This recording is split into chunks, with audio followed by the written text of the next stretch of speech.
Fala pessoal, bom dia, feliz de poder compartilhar de novo com vocês a palavra. Se você ainda não me conhece, sou Vitor Vieira, pastor aqui em Vitória, no Espírito Santo, e é um privilégio para mim poder servi-los hoje no Ministério da Palavra.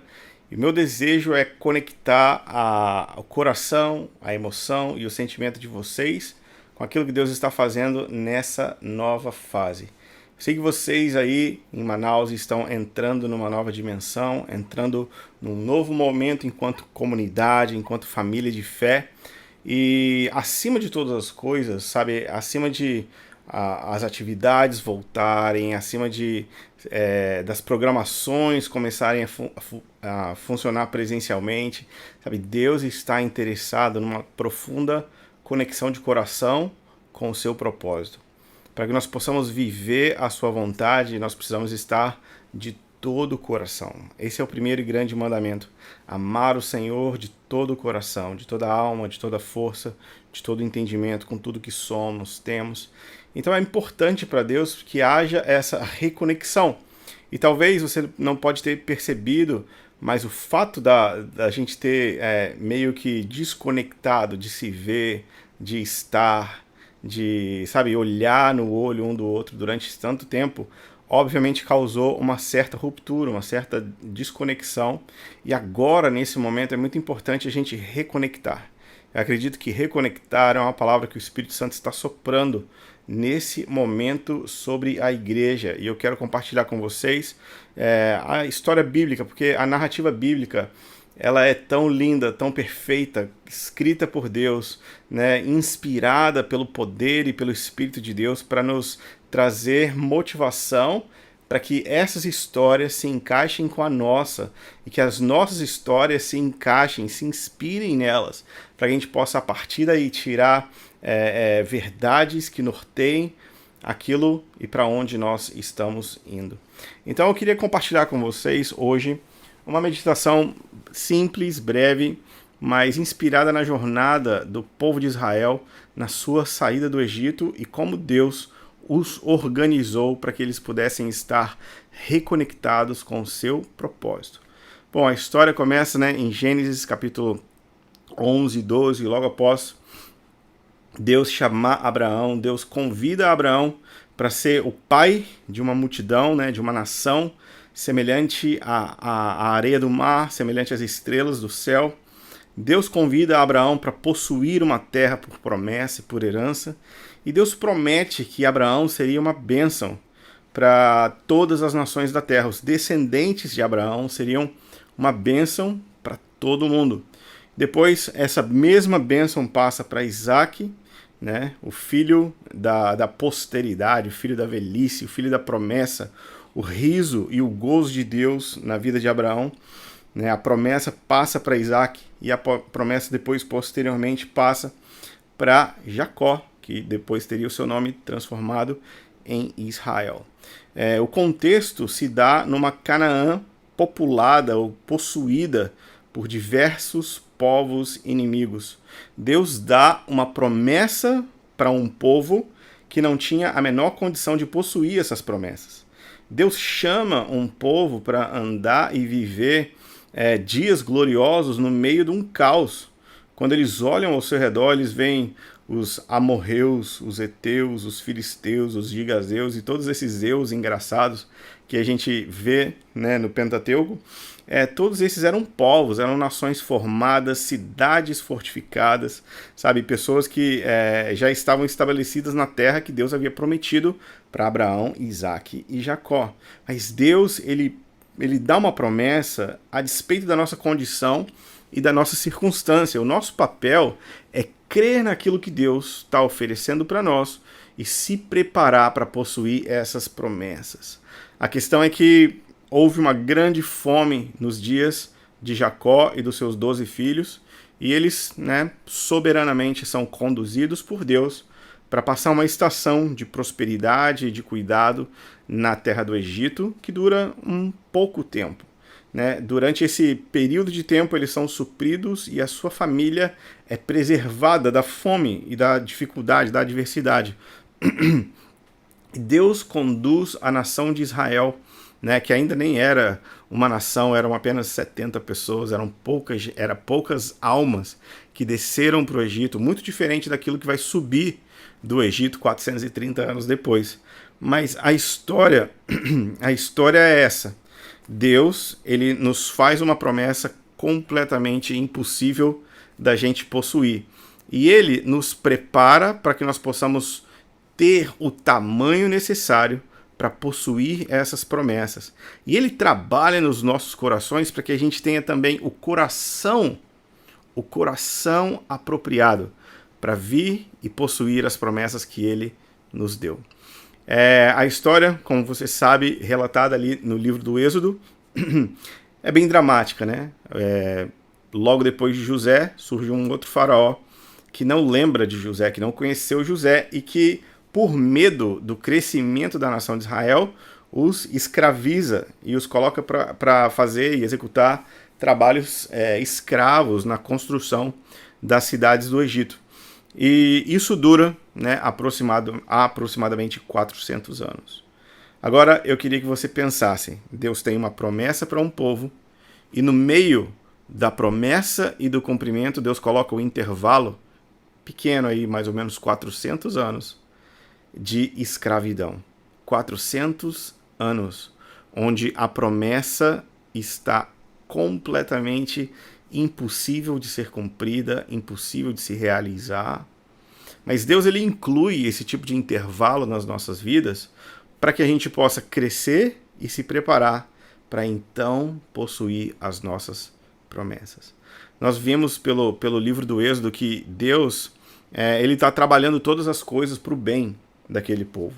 Ele está julgando os deuses do Egito, ele está julgando os próprios egípcios pela forma que eles trataram a nação de Israel, e ele também está produzindo no povo de Israel um caráter, né, um coração e uma família, né, um povo pronto, habilitado para viver os sonhos de Deus, de ser uma bênção para todo mundo, de possuir uma determinada terra e de ser grande, numerosos como as areias do mar, como as estrelas do céu. Sabe, eu estou contando essa história e eu espero que você consiga fazer algumas associações com a sua história e com a história da igreja, com a história do ministério de vocês. Né? O Paixão e Compaixão tem uma história profética, tem um destino profético, tem palavras e promessas que Deus deu exclusivamente para vocês. E nesse tempo de intervalo, nesse tempo onde aparentemente nada está acontecendo, né, Deus está trabalhando nas nossas vidas para que nós possamos crescer, amadurecer e desenvolver o coração apropriado para possuir as promessas que Ele tem para nós. Sabe, é um privilégio poder compartilhar com vocês, especificamente hoje, no contexto de transição que vocês estão vivendo, justamente pelo fato de que essa reconexão de coração e de destino é fundamental para que nessa nova fase vocês possam viver a plenitude daquilo que Deus tem para vocês. Não basta a gente só voltar de corpo presente. Não basta só as atividades retornarem. Nós precisamos estar reconectados com aquilo que Deus deseja fazer, com qual é o nosso destino profético, quais são as suas palavras proféticas, qual a sua herança em Deus. O que Deus disse que você faria, o que Deus disse que você teria, o que é que Deus prometeu para essa comunidade de fé em Manaus. Vocês precisam entrar para possuir essa terra prometida ou essas promessas proféticas de todo o coração, de toda a alma, de toda a força, sabe? E Deus, ele usa esse tipo de intervalo para conferir que tipo de homem, que tipo de mulher, que tipo de cristão, discípulo de Jesus nós estamos nos tornando nessa jornada. Bom, a história do Êxodo, ela continua quando Deus julga o povo do Egito, os deuses do Egito, e os destrói com 10 pragas terríveis. Sabe, isso fala da severidade de Deus, da seriedade de Deus. Nós nunca podemos desconectar o seu amor da sua severidade. Sabe, ele é tão comprometido conosco que ele vai fazer tudo o que é necessário para nos conduzir às suas promessas. Mesmo que aparentemente Deus seja um pouco fora da caixinha cristã, né, onde Deus não faz coisas ruins ou Deus não permite coisas ruins, cara, A verdade é que sim, Deus usa as coisas ruins. Deus não vai derramar ou fazer deliberadamente coisas ruins para o povo aprender, mas Deus vai permitir que essas coisas nos ensinem. Então, coisas ruins acontecem com boas pessoas, coisas boas acontecem com pessoas ruins como você, e nós estamos aqui para aproveitar a oportunidade que Deus está nos dando para crescer e possuir as nossas promessas. Não desperdiçar a crise, não desperdiçar a dor e o sofrimento, sabe? São 500 e tantas mil pessoas que morreram. Provavelmente pessoas próximas a você.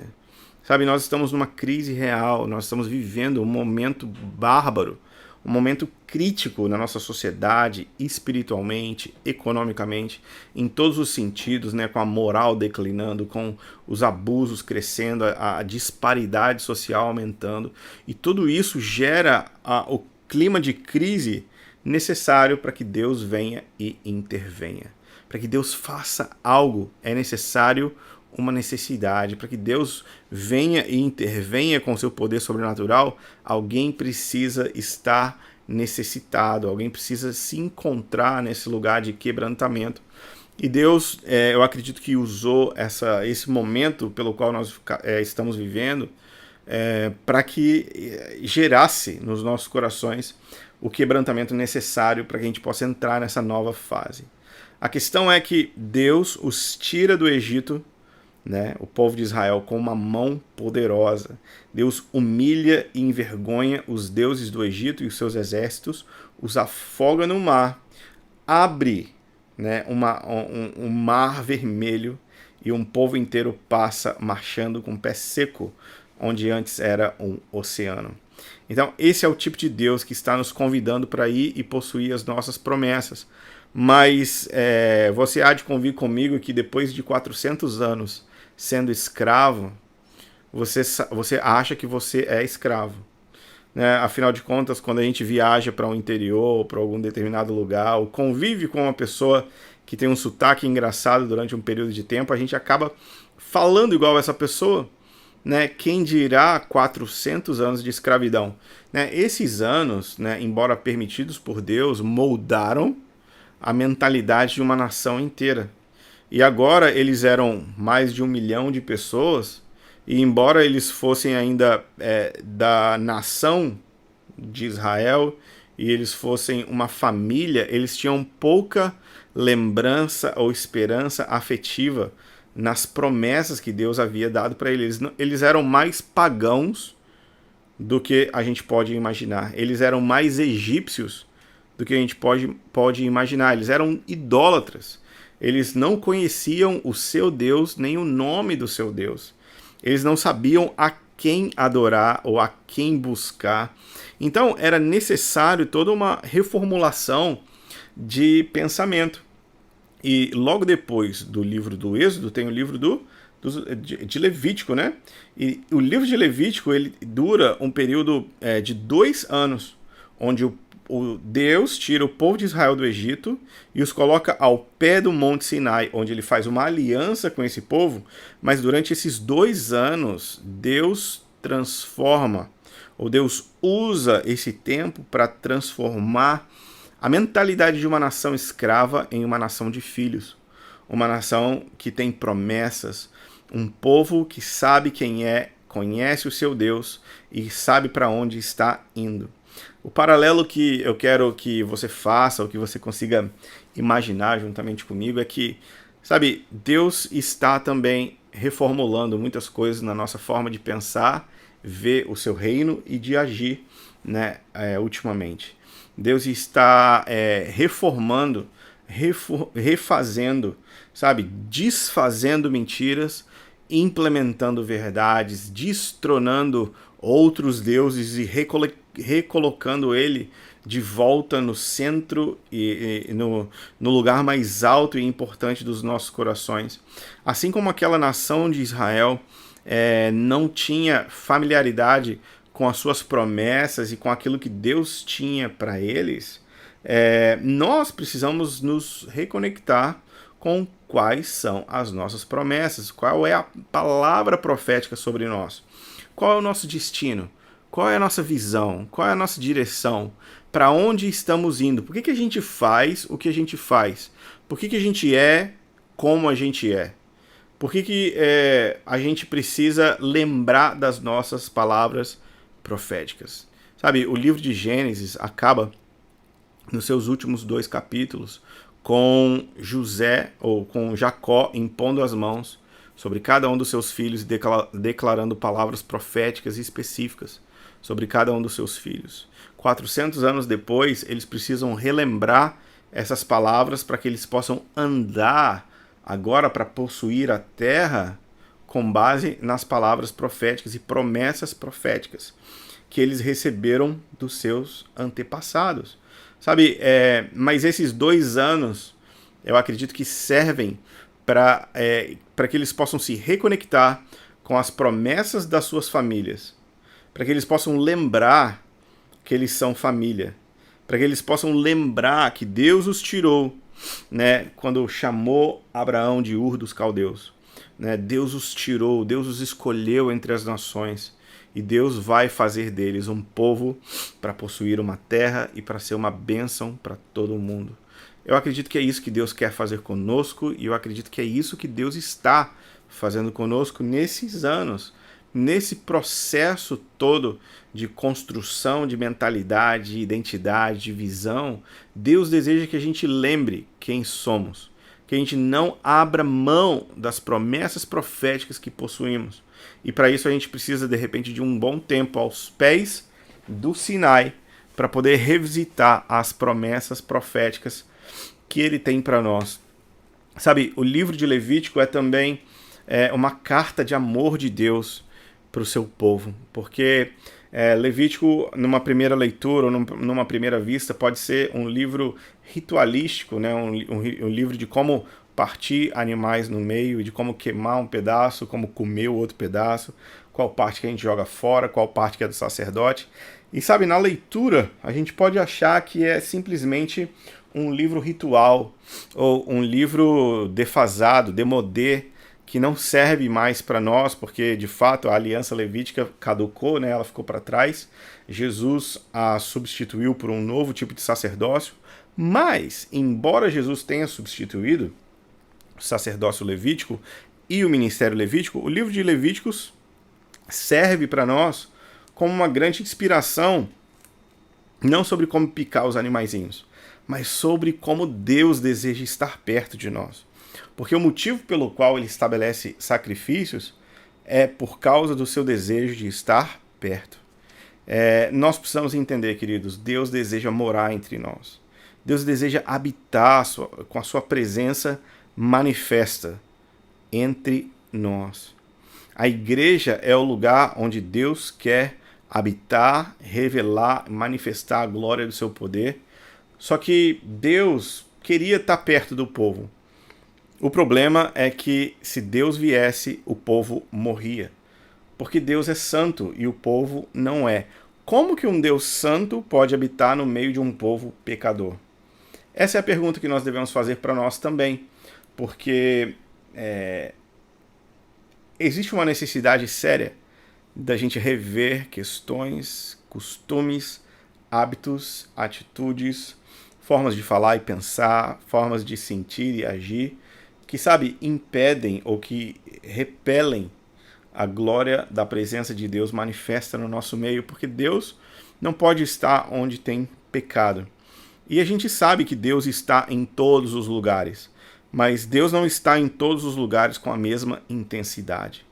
Deus deseja um lugar onde ele possa habitar, mas para que isso possa acontecer em Manaus, Deus deseja preparar um povo que viva de maneira separada para ele, que se beneficia do sacrifício de Jesus, que nos justifica diante de Deus, para que ele possa vir e habitar entre nós, enquanto nós andamos em pureza, em santidade, buscando a sua face. Sabe, o livro de Levítico é sobre o quão perto Deus deseja estar. Eu sempre digo que Deus amaria ir na festa de 15 anos das meninas, mas se Deus fosse na festa de 15 anos, todo mundo ia morrer. Deus adoraria ir na sua festa de casamento, na sua festa de aniversário, na sua formatura. Deus adoraria participar dos pormenores da sua vida e das suas celebrações, mas por causa da sua santidade, ele não podia simplesmente aparecer, porque senão ia fulminar todo mundo. Então Deus cria um meio para que o povo possa estar na sua presença e ninguém morrer. Alguém teria que morrer para que isso pudesse acontecer. Então, os sacrifícios de Levítico não são sobre a crueldade de Deus em picar os bichinhos, mas é sobre como Deus provê um meio para estar perto de nós, mesmo que isso custe o sangue de alguém.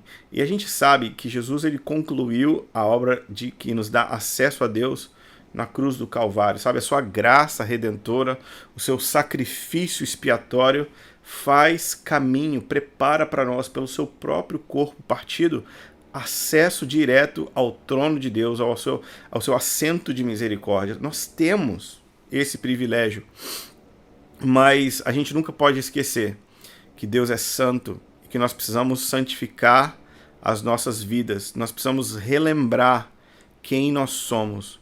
Sabe, eu imagino a tribo de Judá um dia sentada e conversando, né, com alguém contando a história profética da palavra que Jacó liberou sobre o seu grande patriarca Judá. E eles lembram, sabe, que o Messias viria dali. Eles lembram que eles seriam louvor no meio da nação de Israel e todas as promessas proféticas. E cada tribo, sabe, se preparando, se reconectando com o seu destino profético, sabe, durante esses 2 anos de reflexão, durante esse tempo aos pés do Monte Sinai, onde eles saem escravos, mas agora, antes de começar a marchar, Deus deseja que eles lembrem quem são e que eles reconectem-se com as suas promessas proféticas. Eu acredito que esse é o momento da gente sentar em família e descobrir quem é a nossa família. Por que Deus colocou você na MPC? Por que Deus trouxe você para esse lugar? Essa é a sua família espiritual agora. Quais são as promessas proféticas que vocês têm para viver? Como que você pode ajustar a sua vida em pureza, em santidade, para poder, sabe, ser um vaso que Deus usa, ser uma moça, um homem, uma criança, um adolescente que Deus utiliza, que Deus pode contar. Então, nessa história que eu estou contando para vocês de Gênesis, Levítico, Gênesis, Êxodo, Levítico, agora eu cheguei finalmente no Números, né, no livro dos Números. E eu sei que você pula essas genealogias aqui. Eu sei que na sua leitura bíblica, às vezes você fala assim, cara, para que eu preciso saber que Gamaliel era filho de Pedazur, que era filho de Benjamim, Abidã, e todos esses nomes engraçados que a gente vai lendo e fala assim, para que eu preciso saber isso? E eu quero compartilhar com vocês o seguinte, agora eu cheguei onde eu queria falar com vocês. Toda essa história é a história da redenção. Mas a história da redenção, ela não acaba para que nós possamos nos sentir redimidos, mas para que a gente possa marchar e possuir as nossas promessas. E aqui, no livro de Números, que eu queria pedir para você abrir, livro de Números, capítulo 1, versículo 1, para mim tem um detalhe interessante sobre o que Deus está pedindo para o povo de Israel e como isso pode nos inspirar nessa manhã, nessa reunião onde você está assistindo essa mensagem. Eu queria ler com você Números capítulo 1, versículo 1 e 2. No 2º ano, após a saída dos filhos de Israel do Egito, no 1º dia do 2º mês, o Senhor falou a Moisés no deserto do Sinai, na tenda do encontro, dizendo: levantem o censo de toda a congregação dos filhos de Israel, segundo as suas famílias, segundo a casa dos seus pais, contando todos os homens nominalmente, cabeça por cabeça.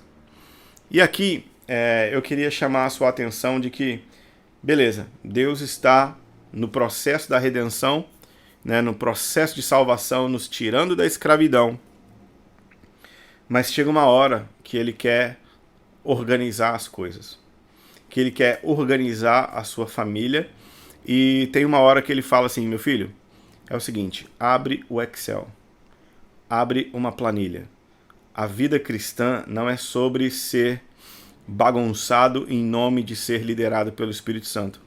Mas Deus, ele quer que através da organização e do pertencimento nós possamos nos mobilizar para entrar e possuir as nossas promessas proféticas. Imagina, Moisés abre o seu laptop, abre o Excel e ele abre 12 abas diferentes. Ele começa a organizar os filhos de José, ou os filhos de Jacó, né, por casa, por família, um por um. E eu acredito que esse movimento é muito importante hoje para nós, e que a gente pode extrair muita riqueza disso que Deus ordena Moisés fazer na tenda do encontro, porque ele não quer que o povo marche desconectado de quem ele é. Existe uma reconexão necessária para se acontecer antes de se possuir as promessas de Deus, que é o quê? Qual é a minha família? Qual é a minha história profética? Qual o meu destino? A quem eu pertenço? A quem eu me submeto? Com quem eu me conecto? Todas essas são coisas importantes que Deus deseja se certificar que antes da gente começar a marchar, elas vão estar rolando nos nossos corações. Imagina, o povo de Israel, no livro de Números, é organizado nas suas tribos e as suas posições. A presença de Deus, ou o tabernáculo, era o centro. À frente haviam 3 tribos, de cada lado 3 tribos, e atrás, na retaguarda, outras 3 tribos, formando 12, os 12 filhos de Israel. E isso é importante para que antes da marcha começar, o exército marche como uma família. Que eles saibam que eles têm promessas, mas que essa promessa começa com a casa organizada, começa com as famílias ordenadas, com eu sabendo a quem pertenço, com eu sabendo a quem presto contas, com eu conectado com aquilo que Deus tem para mim. Sabe, queridos, antes de vocês começarem a marchar, se alguém está fora da organização que Deus propôs para vocês, você precisa se encaixar. Você precisa, sabe, voluntariamente dizer: essa é a minha família, eu vou me conectar aqui. Eu pertenço a essa história também é minha. E nós vamos andar conectados em famílias. Esse momento de reconexão não é só pelo bem da instituição, mas é pelo bem das famílias. É pelo bem das vidas enquanto indivíduos que formam famílias, que formam a comunidade de discípulos. É muito importante você entender que antes da marcha começar, Deus ordena que as famílias estejam contadas e organizadas. Eu preciso te dizer que organização é algo bíblico. Organização é algo de Deus. Sabe, Deus ordena planilhas. Deus ordena números. Deus ordena que pessoas se conectem de acordo com um padrão. E a gente faz sempre o contraste, né, entre a organização e o orgânico e o organismo, e a gente esquece que eles basicamente são a mesma palavra. A raiz de orgânico começa com a raiz de organização. Na verdade, não existe um organismo se ele não for organizado. Não existe orgânico sem organização. Na verdade, se o seu corpo não estiver organizado, ordenado, você não vai funcionar organicamente. Então, não existe a desassociação das duas realidades. Uma não funciona sem a outra. Não existe organismo vivo sem antes organização. E não existe orgânico fluindo sem organizar. Então, essa é uma verdade que nós precisamos entender e abraçar, amar a nossa organização, amar a forma como os nossos pastores e líderes estão determinando que a gente ande, amar a forma como a igreja está propondo a caminhada, amar a organização é amar o plano de Deus. Em outras palavras, se nós não nos organizarmos, eu acho que nem de Deus nós podemos nos considerar, porque Deus faz as coisas orgânicas, organizadas. Sabe, os corpos, as plantas, o ecossistema e tudo que existe, antes de tudo é uma organização perfeita, harmônica e que precisa de ajustes, planejamento e trabalho. E aí então eles começam a se preparar para marchar. Mas eu queria chamar a sua atenção, sabe, para essa reconexão familiar. Eles precisavam lembrar quem eles eram. E eles precisavam amar quem eles eram.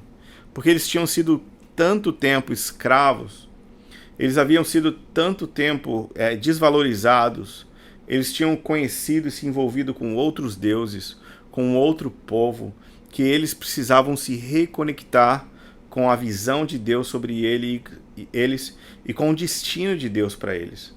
Esse é um momento muito importante da gente relembrar quem nós somos e reconectar os nossos corações em família. A igreja é a família de Deus, é a proposta de Deus para que o órfão, o estrangeiro, a viúva e qualquer outra pessoa possa pertencer a uma família. Nós somos a família de Deus. Então, em Números 1, a gente vê Deus ordenando Moisés contar e organizar as famílias. E se você quiser olhar comigo, Números 10, versículo 11, diz o seguinte: no segundo ano, no segundo mês, aos 20 dias do mês. Ou seja, 20 dias depois eles trabalharam 20 dias na organização. 20 dias depois de organização, a nuvem se ergueu de sobre o tabernáculo da congregação. Os filhos de Israel puseram-se em marcha, partindo do deserto do Sinai, jornada após jornada, até a nuvem repousar no deserto de Parã. Então, a marcha só pode começar depois que a gente se organizar, depois da gente se reconectar de coração, depois da gente saber a quem pertencemos, qual é a nossa promessa profética, o que Deus está pedindo, o que Deus está chamando a gente, o que Deus está exigindo de nós. Sabe, nós precisamos entrar nessas realidades sem medo de ser feliz, sem medo de se arriscar, para que então nós possamos começar a marchar. Sabe, o povo de Deus que marcha em unidade, marcha unidos porque são família, porque tem uma história em comum e porque estão indo em direção às suas promessas proféticas. Eu amo a forma como Moisés declarava sempre que a arca da aliança começava a andar, quando a nação de Israel se organizava nos exércitos, ele falava: levanta-te, Senhor, e que sejam esmagados, dissipados todos os seus inimigos. E quando eles voltavam, quando a nuvem parava, o tabernáculo parava e as tribos paravam de marchar, Moisés orava: vem, Senhor, e volta para os milhares de Israel. Então, existe hora de andar, existe hora de parar, sempre movidos por causa da presença de Deus, mas conectados com um grande sentido de família. Nós precisamos lembrar, queridos, onde nós estávamos, onde nós estamos, o que Deus fez em nós, o que Deus realizou em cada um de nós durante esse processo inteiro. E Deus deseja nos conectar de coração. A palavra é reconexão. Reconexão com a palavra profética e reconexão, então, com a missão profética. Eu acredito que essa palavra pode encorajar a sua vida a se esforçar nessa reconexão. A gente pode contestar ou não entender algumas coisas que estão sendo propostas, mas a gente precisa crer que Deus nos colocou juntos por um propósito maior. Deus nos uniu, nos colocou na mesma família espiritual, nos deu promessas proféticas e nos convida a possuí-las agora mesmo. Então eu queria convidar você a refletir, né, a fechar os seus olhos onde você estiver, e se você puder orar comigo, eu queria que você, abrisse o seu coração e conectasse agora com o Espírito Santo para ele tocar em você aí onde você está. Pai da glória, muito obrigado pela tua palavra. Sabemos que a tua palavra é a verdade e as suas histórias inspiram a nossa história. E eu te peço que ainda agora o Senhor venha a tocar nos corações de homens, mulheres, jovens, adultos, crianças, velhos, velhas. Agora mesmo, Espírito Santo, toca nos nossos corações para que nós possamos nos reconectar com o seu plano, para que nós possamos nos reconectar com o seu propósito. Pai da glória, eis-nos aqui diante de ti, orando para que o Senhor faça de nós uma família, para que o Senhor nos lembre das nossas promessas proféticas, para que o Senhor nos lembre de onde nós viemos, para onde nós vamos, com base naquilo que o Senhor falou que faria através de nós. Pai, usa os pastores e os líderes para dar direção e sabedoria. Pai, usa a igreja em Manaus para revelar a glória do teu nome enquanto eles avançam como uma família exército, como um povo sacerdotal, como uma noiva resplandecente. Pai, glorifica o teu nome na vida dessa igreja. Glorifica o teu filho na vida dessa igreja. Eu te peço em nome de Jesus. Amém e amém. Queridos, Deus te abençoe. Obrigado por compartilhar aqui desse tempo junto conosco. E a gente se vê na próxima.